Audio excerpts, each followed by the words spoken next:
취업이 보인다의 조서연입니다. 취업이 보인다 오늘은 국경을 넘어 글로벌 인재로 성장하고 싶은 대한민국 청년들을 위한 시간이죠. 해외 취업 어디까지 가봤니 시간 준비되어 있습니다.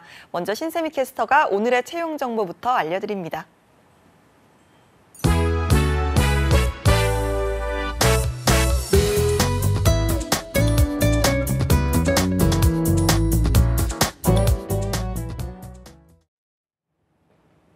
네, 안녕하세요. 취업 정보 알려드림의 신샘입니다. 오늘의 대기업 채용 소식입니다. 먼저 KT그룹사인 KT하이텔에서는 영화 마케팅을 담당할 단기 계약직 사원을 모집하고 있습니다.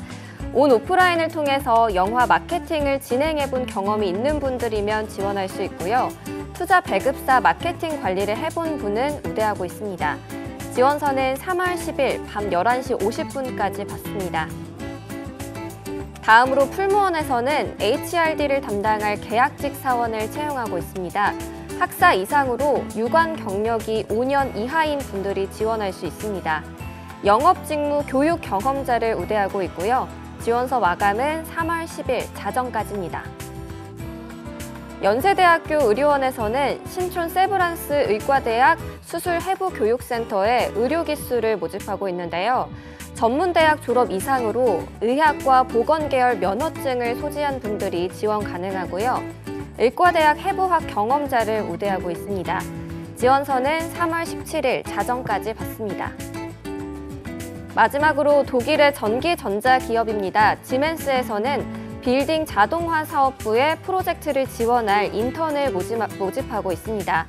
대졸 이상으로 소방설비 기사 자격증을 필수로 소지해야 하고요. 오토캐드와 영어 구사 능력이 필수입니다. 모집 기간은 4월 29일까지입니다.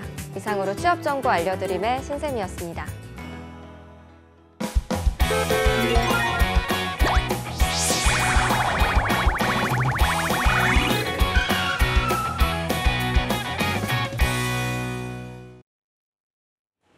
네, 취업이 보인다 해외 취업 어디까지 가봤니? 이번 시간에는요 커리어 칼리지 김한기 교수님과 함께합니다. 어서 오십시오. 네, 반갑습니다. 네, 교수님 저희 스튜디오 많이 바뀌었죠? 많이 바뀌었네요. 네, 좀 어떠신가요? 실제 좀 보시니까. 이야, 이 디자인 이거 참 누가 하신 건가요? 디귿 같은 더? 네.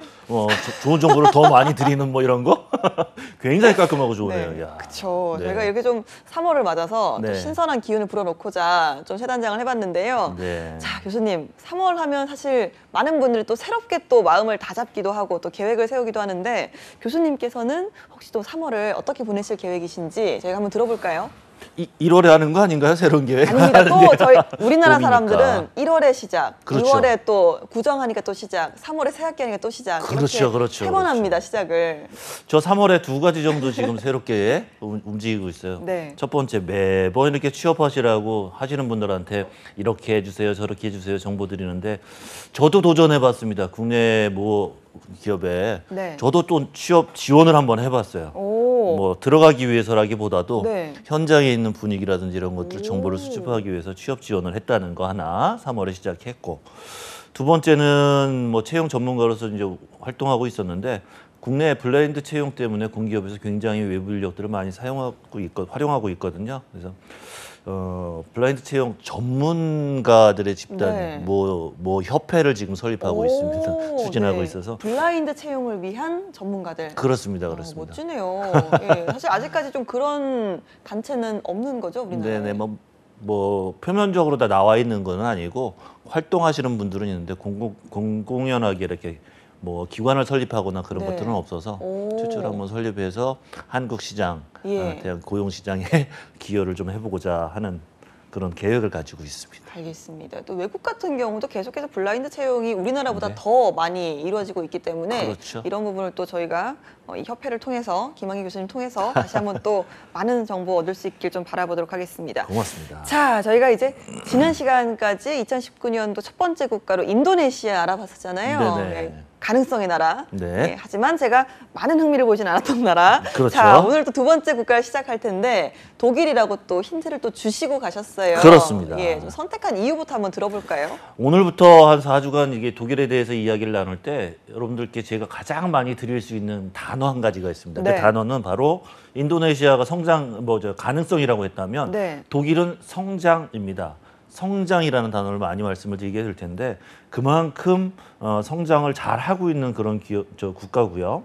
독일의 주요 산업 그런 차원에서 한번 짚어보도록 하겠습니다. 예, 사실 뭐 독일 하면 많이들 뭐 강대국, 선진국으로 알고 있는 나라잖아요. 그럼 네. 먼저 이 독일에 대한 기본적인 좀 정보부터 확인을 좀 해봐야 될 텐데요. 소개를 좀 해주시죠. 네, 독일은 우리가 알고 있는 것처럼 굉장히 강성한 그런 국가였다가 또한 시대적인 그런 흐름 때문에 또 침체도 했다가 경제적이나 정치적으로다가 오르락내리락 롤러코스터를 탄 그런 나라가 아닌가 싶습니다. 예. 근데 경제적인 분야에서도 여러 가지 짚어볼 바가 있는데요.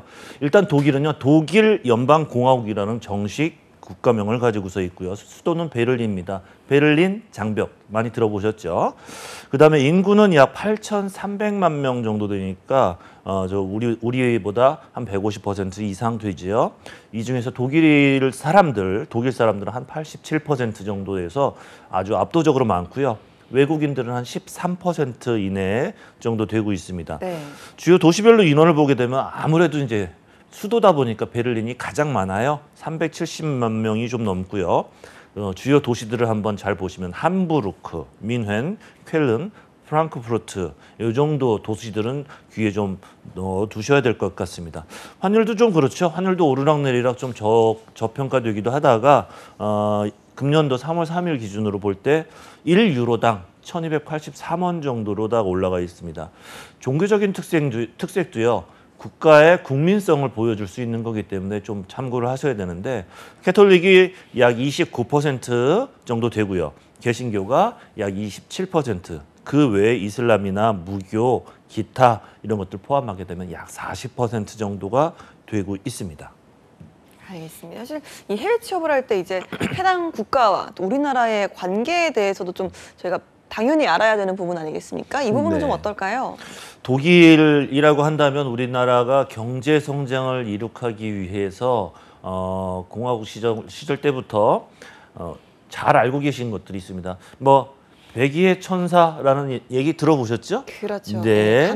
간호사. 예, 정말 우리나라가 힘들었을 때 독일로다 많은 간호사분들을 파독을 해서 외화 수입을 많이 했었던 예. 그런 사안이죠. 정치적인 문제는 논하지 않겠습니다만 사실 외화 수입을 한 건 확실하니까. 사실은 이 부분에 대해서는 잘 모르시는데요. 선박과 관련된 부분에서도 굉장히 많은 외화 획득을 했던 그런 나라입니다.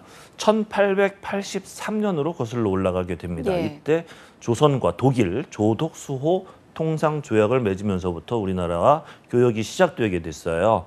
2000년대로 다 훅 뛰어 올라오게 되면 한국하고 독일하고요. 이중 과세 방지 협정을 맺게 됩니다. 이제 그만큼 이제 한국 사람들이 독일에 가서 생활들을 많이 하고 있기 때문에 양국에서 세금 내지 않도록 하자라고 해서 협정을 맺게 됐고요. 그 다음 해 1월에 사회 보장도 해줘야 된다라는 협정까지도 체결을 하게 됩니다. 그리고 2018년 1월에 현재 23대 주독 대사인 정범구님이 현지에서 한국의 입장을 많이 대변해주고 계시죠. 교역적으로 보게 되면 금액일 텐데 한국으로 뭐 수출과 수입인데 2017년에서 18년으로 좀 많이 다운되는 그런 모습을 보여주고 있습니다. 물품을 보게 되면요, 여러분들 요 부분부터는 조금 집중해서 보셔야 될 텐데 네. 수출하는 것, 자동차, 반도체, 건전지 및 축전지, 자동차 부품, 그리고 무선통신기기입니다. 요거는 취업 유망 직종이랑 연결되는 거기 때문에 잘 눈여겨보셔야 되는 거고요. 그다음에 한국에서 수입해가는 것들은 자동차, 농약, 의약품, 계측 제어 분석기라든지 자동차 부품, 광학기기 등 이런 것들을 많이 수입해가고 있습니다. 현재 지금 한국 교민들은 4만여 명, 170명 이렇게 거주하고 계시는 것으로 확인되어 있습니다. 예, 일단 뭐 독일하면 자동차니까 자동차를 많이 수입하는 거는 당연히 알고 있었는데 네. 우리나라도 우리나라 차 수출도 또 자동차를 많이 한다는 거는 전 또 처음 안 것 같아요. 네네. 자, 그러면 이제 독일의 경제 현황을 좀 한번 살펴볼까요? 그렇습니다. 제가 초두에 독일은 롤러코스터 많이 탔던 그런 나라라고 말씀을 드렸는데요. 2016년 독일 경제는 이제 15년 하반기 이후부터 유럽에서 난민들이 상당히 많이 진입하면서 그 유인 문제가 상당히 많이 불거졌었어요. 거기다가 또 테러 위협까지도 많이 있었고 2016년 6월에 방점을 하나 찍습니다. 교역이 많이 있었던 영국의 브렉시트죠. 네. 가결되면서 소비 심리가 굉장히 위축됐어요. 그러면서 경제 현황이 아주 부정적인 그런 영향을 끼치게도 되었는데 영국 브렉시트 결정에 따라서 외부 경기 여건이 굉장히 좀 불확실하게 됐습니다. 그게 예. 아주 증폭이 됐었고요. 경제 성장이 상반기에 비해서 좀 둔화되는 것 아니냐라는 그런 전망들을 많이 내세웠습니다. 그런데 이제 제가 드리고자 하는 단어가 튀어나옵니다.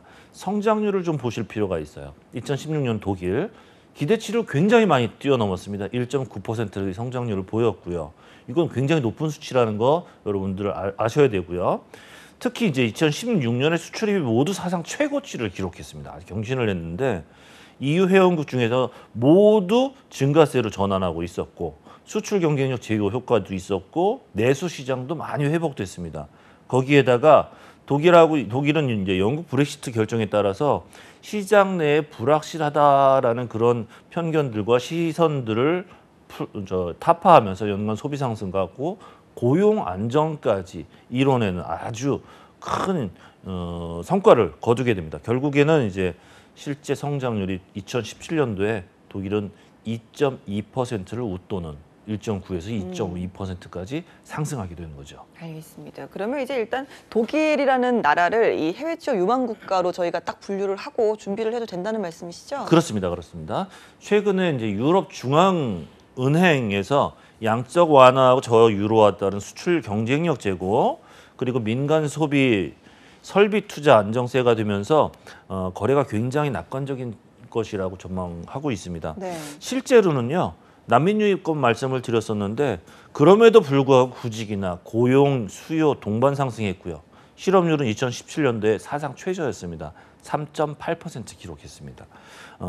아마 이 퍼센트가 상당히 감에 없으실 텐데 전문가분들은 이게 대단한 숫자라는 걸 알고 계시니까 여러분들도 신뢰해 주시면 좋을 것 같습니다.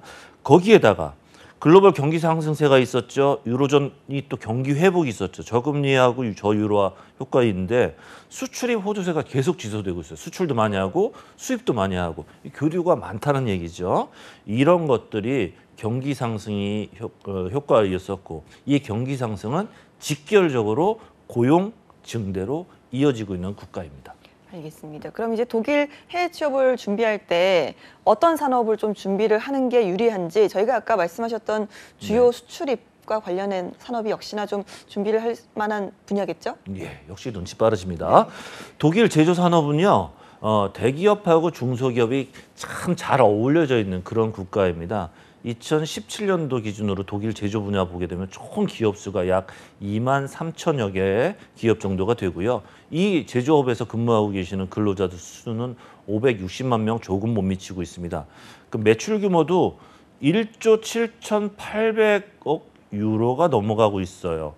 굉장히 큰 금액이고요. 네. 주력 산업 말씀드리자면 자동차 부문, 기계설비, 전기전자, 정보통신, 의료기술, 화학, 조선해양, 물류, 식품 등입니다. 네. 이 독일 기업들은 굉장히 우수한 기술력을 바탕으로 하는 것뿐만 아니라 여기에 장인 정신까지 가미를 그렇죠. 해서 예. 굉장히 높은 제품, 품질이 좋은 그런 국가라고 인정받고 있기도 하죠. 알겠습니다. 그러면 이제 독일 하면 사실 가장 먼저 떠오르는 자동차 아니겠습니까? 예, 그렇습니다. 자동차 관련 산업부터 한번 알아볼까요? 독일 자동차 산업 보게 되면 최대 제조 산업 부문입니다. 중국, 미국, 일본, 그 다음에 독일, 세계 4위 자동차 생산국인데요. 연 매출도 굉장히 많을 뿐만 아니라 좀 성적이 부진했던 영역이 있었어요. 전기 자동차 부문이거든요. 예. 예, 전기 자동차 시장 판매량이 전년 대비해서 2배 이상 증가해 버렸습니다. 그만큼 그쪽에 집중하고 있다는 거죠. 이 전기자동차 시장에서 경쟁력을 높일 수 있었던 그 이유는 독일 연방법원이 지자체의 디젤차 운행 금지 권한을 인정해 주겠다. 그러니까 디젤차에 대한 부분은 국내 한국에서도 요즘에 이슈화되고 있지요. 독일에서도 독일 연방법원이 아주 인정해 줌으로 인해서 전기차, 친환경차 이런 자동차에 대한 부상이 있음으로 인해서 예견된 상황에서 자동차 산업이 굉장히 긍정적인 요소로 평가되고 있습니다. 네. 우리 조선 아나운서께서 아까 잠깐 말씀하셨는데 독일 자동차 산업은요 양쪽으로 좀 구분하셔야 돼요. 완성차를 만드는 OEM 산업 부문하고요, 자동차 부품 시장, 부품 산업 두 가지로 구분을 해서 이제 양분하셔야 되는데 대표적인 기업들 보시게 되면은 폭스바겐 하시고 아우디나 벤베, 메르세데스 벤츠가 있다는 거 여러분들 잘 아실 거예요. 이제 다만 2018년도 6월 11일 작년이죠. 다임러에다가 이제 독일 정부가 리콜 많이 내렸습니다. 수출했던 그런 차량들에서 문제가 발생하면서. 근데 11일 날 그랬는데 13일 날 이틀 후에 독일 브라운슈바이크 검찰청에서요 폭스바겐에다가 또 벌금까지 때려버렸어요. 10억 유로. 이렇게 하면서 자동차 시장에 좀 악재가 있는 것들이 아니냐라는 것들이 조금 아쉽긴 한데요. 하여튼 이런 완성차 기업에 대해서 부담 확대 양상이 조금 자동차 부품 납품 기업에 대해서 가격 압박으로 이루어질 수가 있습니다. 그렇게 되면은 이제 자동차 산업에 좀 부정적인 영향을 끼칠 수 있다라는 것 정도는 착안하시고 산업에 접근을 해주셔야 되겠습니다. 알겠습니다. 일단 자동차 산업 전반에 좀 짚어주셨고요. 다음이 이제 기계와 설비 산업이잖아요. 이 분야는 좀 어떻습니까? 장인 정신이 굉장히 많이 부각되고 있는 그런 산업 부문이죠. 독일 기계 및 설비 산업 이 분야에 대해서 좀 말씀을 드리자면 자동차나 전기전자, 뭐 철강 같은 그런 산업 분야에 이 굉장히 기술적으로 긴밀한 연관성을 가지고 있기 때문이거든요. 약 6,400여 개의 업체가 있고요. 이 중 87%가 고용 인원이 250명 이하인 중소기업으로 이루어져 있습니다. 기계 설비 산업 쪽에 보시면 2016년 기준으로 보게 되면 약 100만 8천 명 정도가 가장 많이 이제 근무를 하고 있고 기계 및 설비 품질은 세계 최고의 수준으로 평가받고 있죠. 많은 부분에서 이제 세계 수출 1위를 차지하고 있는데요. 2017년 독일 기계 설비 산업 중에서 매출은 약 2,240억 유로, 기계 생산은 3.1% 증가하고 나타나고 있어요. 기대치가 3%였었거든요. 네. 목표치가.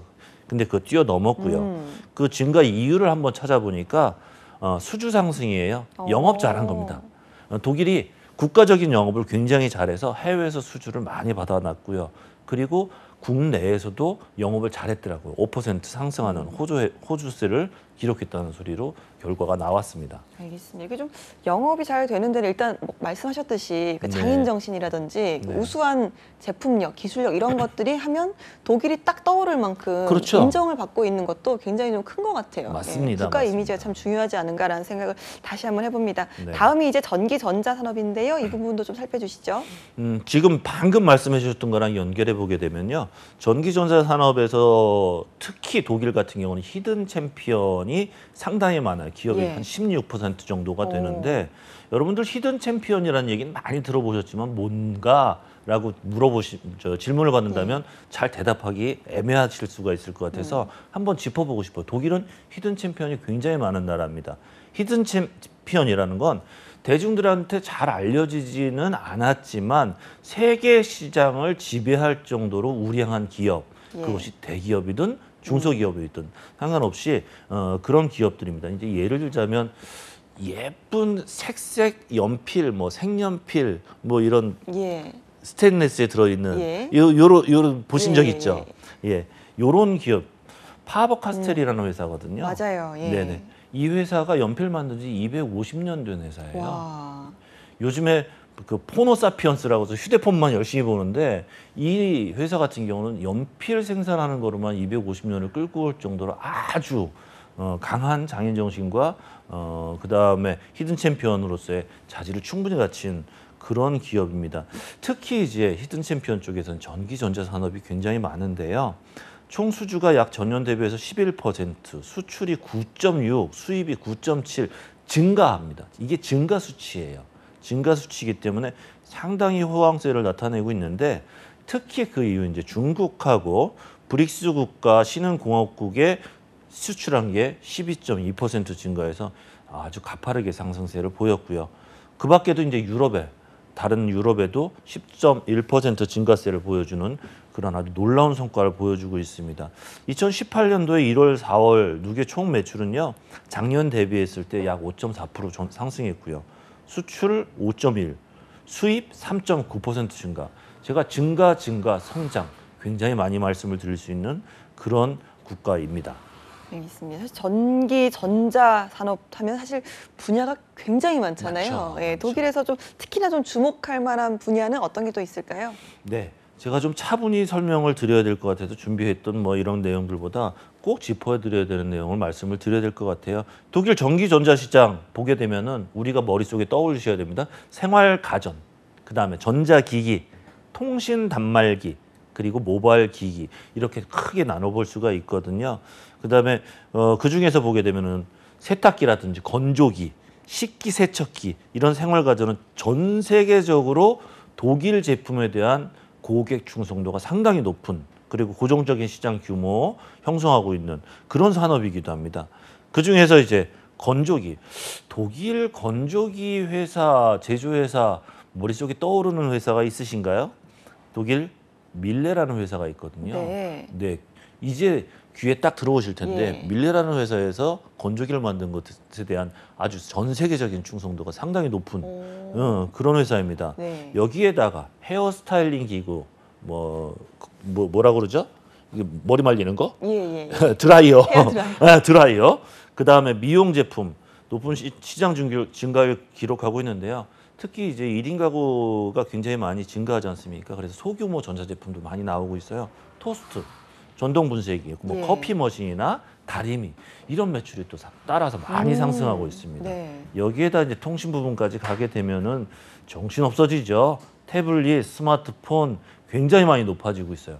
대신 조금 내려가고 있는 게 있는데 데스크탑이나 노트북 이쪽은 조금 줄어들고 있으니까 해당 분야는 조심스럽게 접근해 주시기 바랍니다. 알겠습니다. 통신 제품 얘기가 나와서 말인데요. 독일 네. 같은 경우는 이제 정부가 이 IT 산업 발전을 위해서 굉장히 좀 많은 푸시를 하고 있다고요. 그렇습니다. 슬로건까지 걸었는데요.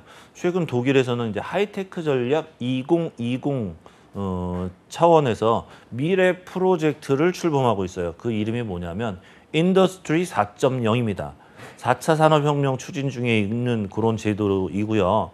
대량 및 개별 생산, 많이 생산하는데 개별적으로 맞춘 그런 생산들을 하고 있고 밸류체인을 연계하고 있습니다. 생산 효율성 극대화를 통해서 디지털 산업 기술 부분에서는 이제 생산 공정, 영업 모델 및 제품 혁신 달성하는데 타겟을 두고 있어요. 독일 경제에너지부라고 해서 뱀베 아이 이 기관에서 향후 10년간 총 2,500억 유로 정도의 부가가치가 창출될 거다라고 와. 예상할 정도로 예. 성장 기대 이런 것들이 독일 내에서 많이 이루어지고 부각되고 있습니다. 알겠습니다. 그럼 이제 정보통신 산업도 굉장히 좀 낙관적으로 볼 수 있다는 말씀이시죠? 그렇습니다. 정보통신 산업 같은 경우는 뭐 기계설비, 자동차, 전기 그 다음에 이제 주요 산업이거든요. 역시 미국, 일본, 중국에 이어서 4위 이렇게 차지하고 있는데 가장 활발한 시장을 기록하고 있어요. 표에서 보시는 바와 같이 IT 부분과 통신 부분, ICT 등등으로 구분해 볼 텐데 총계를 보게 되면요. 굉장히 증가하고 있어요. 2016, 17, 18 계속 증가하고 있고요. 증감률이 2.2다, 1.67이다. 계속 성장하고 있습니다. 매출도 많이 올라가고 있고요. 그 다음에 이런 이유들을 가만히 살펴보게 되면 전체적인 모든 산업에 첨단 정보통신기기가 접목되고 있어요. 가전제품이나 자동차 등 정보통신 산업은요 계속 높은 시장 성장이 예상됩니다. 아까 말씀드렸던 독일 정부에서 인더스트리 4.0 네. 어젠다, 이거는 정보통신 산업에서 계속 탄력받고 있고요. 계속 밀어주고 추진되고 있는 산업이라는 거 현장에서 벌어지고 있는 실정입니다. 예, 그럼 이제 취업을 준비할 때 이제 독일의 정보통신 산업 가운데서도 좀 네. 어떤 부분을 공략을 해야 이게 취업이 좀 그래도 좀 수월할지 이 부분도 좀 짚어주시죠. 좀 답만 말씀드릴까요? 네. 독일 ICT 산업에서 핫한 트렌드입니다. 클라우드 컴퓨터, 그 다음에 IT 보안, 빅데이터, 사물 인터넷, 그리고 마지막으로 모바일 오. 컴퓨팅 분야입니다. 네. 이 분야 진출을 희망하시는 분들한테는 희소식이 아닐 수 없죠. 알겠습니다. IT 산업의 핫 트렌드까지 짚어주셨는데요. 네네. 이제 다음 산업입니다. 의료기술 산업인데요. 독일 같은 경우는 좀 의료기술에서도 강세를 보이는 국가인가 봐요. 딱 느낌적으로 독일에서 만든 의료기기 괜찮을 것 같다, 그런 예. 느낌 드시죠? 그렇죠. 이게 정말 국가 이미지인가 봐요. 이미지 네. 참 이거 대단한 거거든요. 독일 의료기술 산업 세계에서 2위입니다. 4위, 4위 그랬는데 의료기술은 2위로다가 오. 점프를 해버립니다. 독일 의료기술협회 조사에 따르면 세계 2위 차지하고 있고요. 2017년도에 2.8%의 성장률을 보이고 있어요. 지속적인 성장 추세 계속 얘기 나옵니다. 근데 전년 대비해서는 조금 주춤했습니다. 전년 대비해서는. 요건 영업을 잘 못했나 봐요. 이유가 뭐냐면요.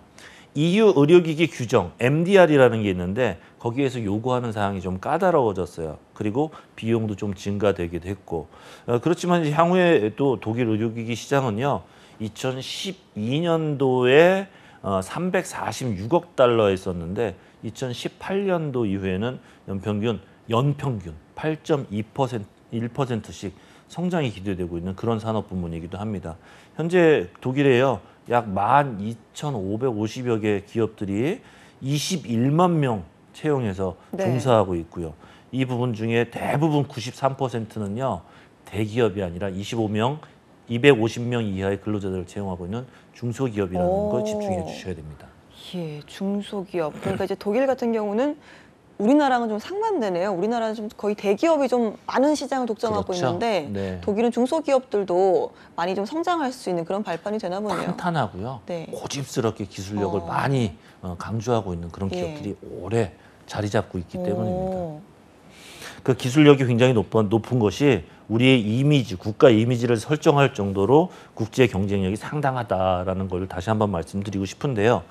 독일 기업이 국제 경쟁력을 유지할 수 있는 4가지, 키워드 4가지를 좀 정리를 해봤는데, 국내에서도 산업인력공단에서 강조하고 있는 그런 사업 분야 일맥상통하는 부분입니다. 첫 번째는요, 중세시대부터 도제제도 기반으로 해서 직업훈련을 통해서 우수한 인력들을 양성하고 있었고요.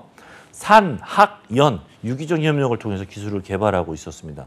그 다음에 단기 실적 연연하지 않고요. 장기적인 안목을 가지고 꾸준히 고집스럽게 기업들을 경영해 왔다는 것.